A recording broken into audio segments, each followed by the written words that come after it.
एक औरत का खूबसूरत होना, काला होना, गोरा होना, सांवला होना, ये सारी चीज़ें उसकी पर्सनल लाइफ से मैटर नहीं करनी चाहिए। सबका अपना अपना अंदाज़ होता है खूबसूरत दिखने का। ज़रूरी नहीं है कि मैं उसके जैसी नहीं बन सकती। हाँ, मैं उससे बेहतर बन सकती हूँ। ज़रूरी नहीं है मेरे लिए कि 4 लोगों के सामने या फिर अपनों के सामने मैं बोलूँ कि वो करती है इसीलिए वो अच्छी लग रही है, वो ये करती है इसीलिए वो अच्छी दिखती है। नहीं, मैं जैसी भी हूँ अपने अंदाज में मैं बेहतर हूँ। किसी के साथ बहाने लगा के कंपेयर करने की आपको ज़रूरत नहीं है।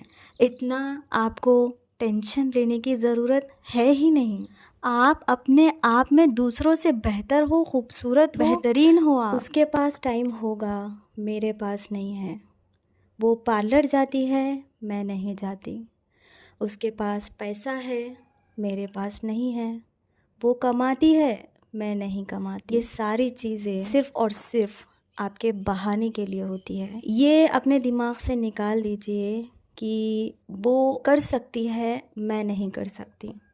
उसके पास है, मेरे पास नहीं है। देखो, उसके पास जो भी है वो मेहनत से है, उसके माइंडसेट से है, उसके लाइफस्टाइल से है, उसकी सोच से है, उसके अपने खुद के तरीके से है। वो अपना माइंड सेट कर लेती है कि उसको क्या चाहिए, क्या नहीं चाहिए और क्या कैसा चाहिए, क्या कैसा नहीं चाहिए अपनी लाइफ में। दूसरों को अपने आप से या अपने आप को दूसरों से कंपेयर करना छोड़ दीजिए। अपनी खुद की लाइफ का एक गोल बना के रख लीजिए कि मुझे ऐसा ही रहना है, मुझे यही करना है। चाहे मैं गोरी हूँ, काली हूँ, सांवली हूँ, खूबसूरत हूँ, बदसूरत तो मैं बोलूँगी दुनिया में कोई नहीं है।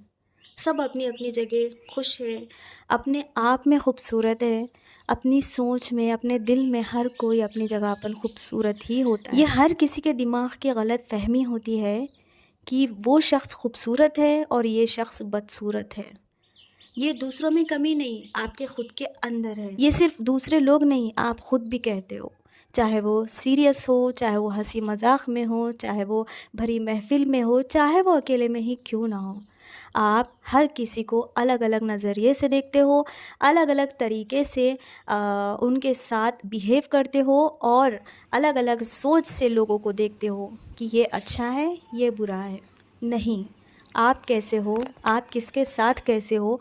कोई आपके साथ अच्छा रहता है तो आपके दिमाग में लालच आ जाती है और आप उसके साथ कुछ गलत या फिर लालचीपना करते हो। आगे वाला एक बार चुप बैठ जाएगा, दूसरी बार, तीसरी बार, चौथी बार, बार बार वो कभी चुप नहीं बैठता।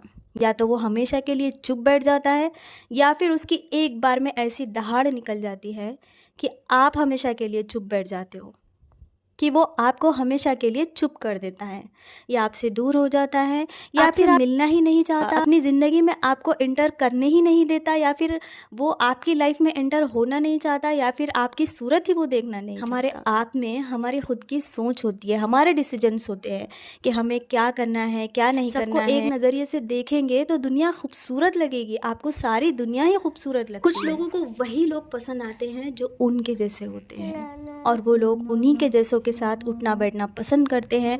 अगर उनके अपोजिट सोच वाला या उनके अपोजिट तौर तरीके वाला उनके आगे आके बैठ जाए तो बस उनका दम घुटने लगता है कि ये यहाँ पे क्यों है।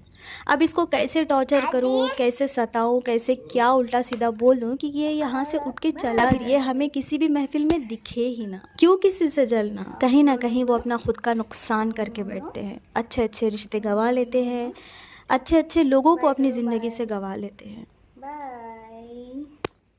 कई बार मैंने कई जगह तो ऐसा देखा कि जब मैं औरतों की इज़्ज़त करती थी तो औरतें मुझे गिरा गिरा के काम लगाती थी और मुझे हमेशा गिरा के नौकरानी की नज़रिए से देखती थी कि इसका काम है ही सिर्फ काम करना, बस और कुछ नहीं। ये और कुछ करते हुए मैं दिख जाए ना तो हमें बर्दाश्त नहीं होगा, खून खौलता है हमारा। जबकि ये रिश्ते में ओहदे में हमसे बड़ी है लेकिन फिर भी हम इसी से अपने काम करवाएंगे और इसको इज्जत तो बिल्कुल भी नहीं देंगे। इसके हर अच्छे काम में हम बुराइयां निकालेंगे। ऐसा करती है, ये वैसा करती है, ये ऐसी है, ये वैसी है। रिश्ते में ओहदे में तो ये हमसे बड़ी है, लेकिन हमें सिर्फ और सिर्फ ये काम करती हुई नजर आनी चाहिए। जहाँ पर भी काम होगा सबसे पहले यही आना चाहिए। लेकिन ये रिश्ते में ओहदे में हमसे बड़ी है, घर की बड़ी है, तो हम इसको बिल्कुल भी इज्जत नहीं देंगे। सिर्फ और सिर्फ हमें इसके काम से मतलब है, रिश्ते से नहीं, इज्जत से नहीं, मोहब्बत से नहीं। मतलब ना अच्छा रहो ना बुरा, ऐसे लोगों से दूर ही रहना बेहतर है। और जब से मैं ऐसे लोगों से दूर हुई हूँ ना, सच मानो मेरी लाइफ चेंज हो गई। हाँ, मैं डिप्रेशन में गई थी, मैं टेंशन में गई थी, मैं बहुत ज़्यादा रोई थी, अकेली पड़ गई थी, तन्हाई में आ गई, एंग्जाइटी का शिकार हो गई थी, बीमार पड़ चुकी थी, मेरी हालत हद से ज़्यादा ख़राब हो चुकी। और मैं ऐसे लोगों पे गुस्सा नहीं हूँ, नाराज़ नहीं हूँ, बस इनकी फितरत, इनकी हरकत मेरे दिल दिमाग में बस चुकी है। और अब मैं सिर्फ़ और सिर्फ इनसे दूर रहना चाहती हूँ, इनको देखना नहीं चाहती कभी ज़िंदगी में। मुझे इनसे कोई नफ़रत नहीं, कोई शिकायत नहीं, कोई गुस्सा नहीं। बस इन्होंने जो मेरे साथ किया है वो मेरे दिल दिमाग में बस गया है, छप चुका है। वो मैं कभी ज़िंदगी में तो छोड़ो, मैं मरने के बाद भी नहीं भूल सकती। ऐसे लोगों से मैं ज़िंदगी में मिलना नहीं चाहती कभी। एक बात उन लोगों को मैं ज़रूर बोलना चाहूँगी, मैं आप सबका बहुत दिल से शुक्रिया अदा करना चाहूँगी कि आपने मुझे ठुकराया, बेइज्जत किया, बदनाम किया, हेट किया, नफ़रत की मुझसे।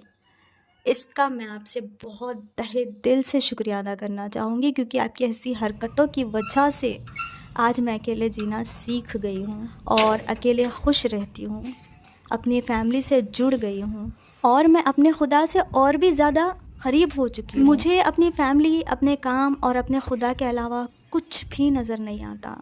मुझे किसी की याद नहीं आती। और इतनी बड़ी बड़ी प्रॉब्लम्स को मैंने फेस किया है, आज छोटी से छोटी या बड़ी से बड़ी परेशानी भी मेरे सामने आके खड़ी हो जाए, मैं उनका डट के सामना कर सकती हूँ और अकेली खड़ी हो सकती हूँ। उस प्रॉब्लम के आगे, उस परेशानी के आगे, उस मुसीबत से मैं लड़ सकती हूँ। आज मैं इस काबिल की हो चुकी हूँ और ये सब करने में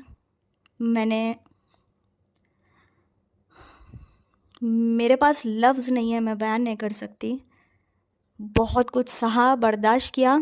ऐसे रिश्ते खोने के बाद जो मुझे मिला है ना, शायद ही पूरी ज़िंदगी अगर मैं इनको रख के जी लेती तो नहीं मिलता।